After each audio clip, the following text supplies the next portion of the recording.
let's talk about Strange Darling.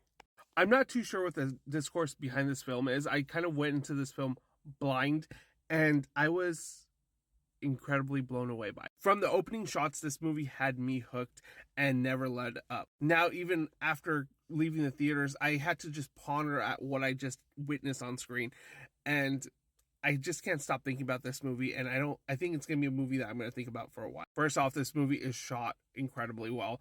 It's done on 35 millimeter. I mean, that usually is just a gimmick a lot of the times, but it really gives it a nice, gritty, and timeless feel.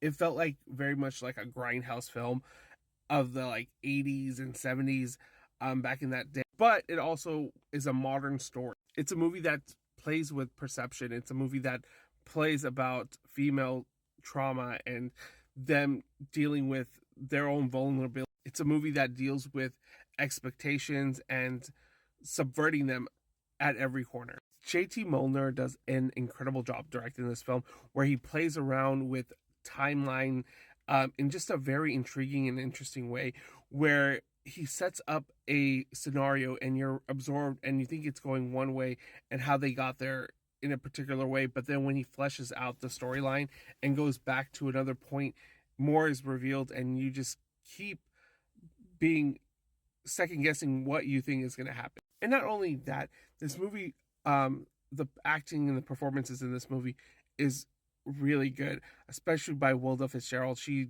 gives an incredible performance that had me in awe and mesmerized with her character work and her expressions and her sheer fear of being hunted down. The music, the way this film is edited, are all top notch. I really liked how this movie used its music to tell sort of a hunter and prey story that I haven't seen since like Apocalypto. It really does give you like an edge of your seat experience where you're along for the ride, and then it even goes into like really quiet and subdued scenes where you're really invested in the stories and the characters and their emotions, and you could see how someone can be enticed by another person who is charismatic and lovable and promises you the world. And it's very easy to fall into a situation like that. Then, in just like a split of a second, fearing for your life. One thing I can say about Strange Darling is that it's a movie that needs to be experienced.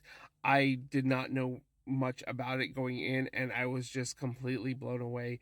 Um, Again, from the way it's directed, the performances, the way it's shot, the cinematography, the music, the editing. There's just so much I appreciated about this movie, and I really hope a lot of you guys go check this out. It's a movie that is unique, it's fast paced, it's tight, um, and it gets its narrative across very well. And again, it's a movie that always subverted my expectation. Just when I thought I had it figured out, I was second guessing myself.